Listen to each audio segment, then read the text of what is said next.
오늘 본문을 보시면 여호수아는 전쟁 중에 아이성에서 북쪽으로 30km 떨어진 세겜 땅 베델 근처에 있는 에벨산과 그리심산에 이스라엘 백성들을 데리고 갑니다.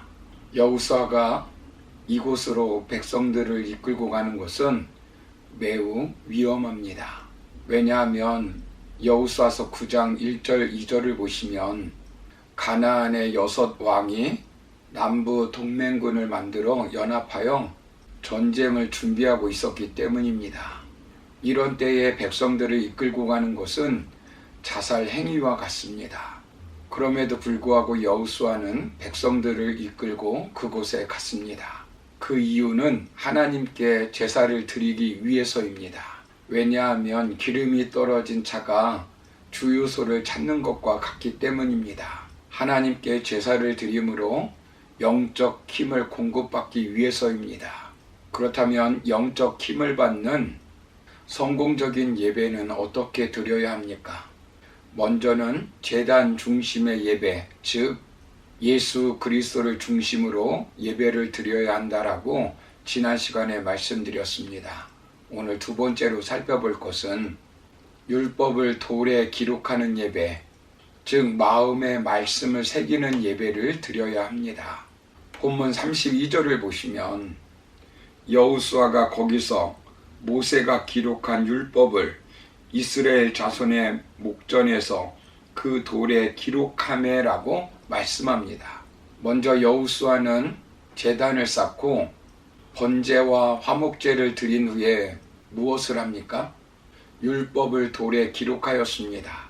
모세가 기록한 율법의 10명령들의 규정들을 돌에 기록한 것입니다. 그 돌은 어떤 돌입니까?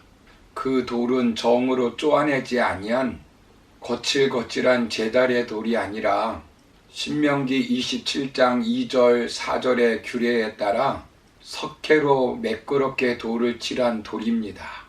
신명기 27장 2절을 보시면 너희가 요단을 건너 내 하나님 여호와께서 내게 주시는 땅에 들어가는 날에 큰 돌들을 세우고 석회를 바르라 라고 말씀합니다.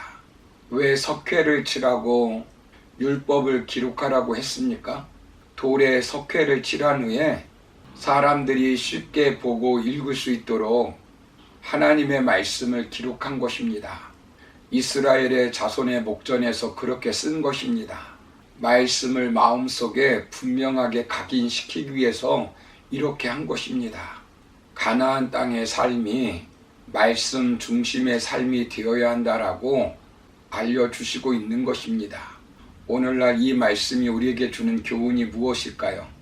우리의 예배가 말씀 중심이 되어야 한다는 것을 알려주시는 것입니다. 예배는 하나님께서 나에게 무엇을 말씀하시고 있는가를 귀 기울여야 한다는 것입니다. 그리고 그 말씀에 응답하는 것입니다. 신령과 진리로 드리는 예배가 되어야 합니다. 말씀이 증거되고 말씀이 심령에 새겨지고 말씀을 통해 하나님의 살아계심과 하나님의 역사가 증거되고 하나님의 교훈이 증거되어야 합니다. 믿음도 말씀을 들을 때 오는 것입니다. 말씀이 우리에게 구원에 이르는 지혜를 주어 영원히 구원받은 사람으로 온전케 됩니다. 세상에는 무수히 많은 책이 나오고 있습니다. 우리나라만 해도 한 해에 신간 도서가 25,000종의 책이 나온다고 합니다. 그 무수히 많은 책 중에 인간이 구원에 이르는 지혜가 있는 책이 오직 말씀밖에 없습니다. 말씀을 들으면 자기 자신을 발견하게 됩니다. 말씀을 들으면 자신이 죄인이라는 것을 깨닫게 됩니다. 예수님을 나의 구주로 고백하게 되어 있습니다. 하나님이 나를 얼마나 사랑하시는지를 알게 됩니다. 하나님의 생각을 알게 됩니다. 요한복음 20장 31절을 보시면 성경을 왜 기록했는지 그 목적에 대해서 이렇게 말씀합니다. 오직 이것을 기록함은 너희로 예수께서 하나님의 아들 그리스도이심을 믿게 하려 하며 또 너희로 믿고 그 이름을 힘입어 생명을 얻게 하려 함이니라. 배너를 지은 웰레스는 기독교의 불필요성과 모순과 허구성을 드러내기 위해서 성경을 연구하였습니다. 그러나 그는 성경을 읽는 중에 예수님을 구주로 만나게 되었고 새 사람으로 변화되어 신금을 울리는 배너를 기록하게 되었습니다. 말씀을 들을 때에 세상에 줄 수 없는 평안과 안식을 누리게 됩니다.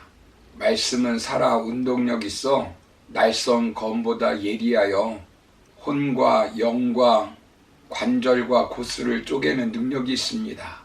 예레미야는 예레미야서 15장 16절에서 내가 주의 말씀을 얻어 먹었사오니 주의 말씀은 내게 기쁨과 내 마음의 즐거움이니라 라고 고백하였습니다.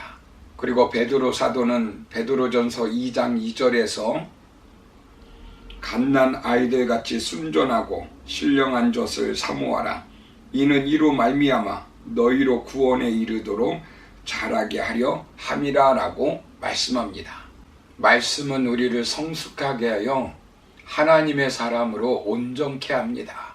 불안으로 가득 찬 마음에 말씀을 들음으로 평안이 옵니다. 번뇌와 고뇌에서 헤매던 사람이 말씀을 들으면 소망과 기쁨이 찾아옵니다. 나태와 게으름으로 인생을 살던 사람이 말씀을 들으면 마음이 뜨거워지고 열정이 생깁니다. 디모데후서 3장 16절을 보시면 모든 성경은 하나님의 감동으로 된 것으로 교훈과 책망과 바르게 함과 의로 교육하기에 유익하니라고 말씀합니다. 교훈은 하나님의 말씀에 근거하여 사람들을 바른 신앙으로 올바로 가르치고 이끄는 것을 말합니다. 책망은 말씀을 근거로 꾸짖어 하나님의 말씀대로 합당하게 행동하고 돌아서도록 하는 것을 말합니다. 바르게 함은 책망의 목적으로 말로써 허물을 교도함을 말합니다. 의로 교육하는 것은 들은 바를 실행하도록 훈련하는 것을 말합니다. 이것이 다 유익하다는 말입니다. 성경에 3만 구절 이상이 있는데 한 말씀만 붙잡아도 인생이 바뀌게 되어 있습니다. 사랑하는 성도 여러분, 존 버녀는 말씀을 읽는 가운데 철로 역정을 기록하였습니다. 마틴 루터는 로마서를 읽고 종교 개혁을 이루었습니다. 사도 바울은 하나님의 말씀을 들으며 사명자로 서게 되었습니다. 모세가 광야에서 하나님의 말씀을 붙들고 이스라엘의 민족 지도자가 되었습니다. 아브라함이 하나님의 말씀을 붙들고 믿음의 조상이 되었습니다.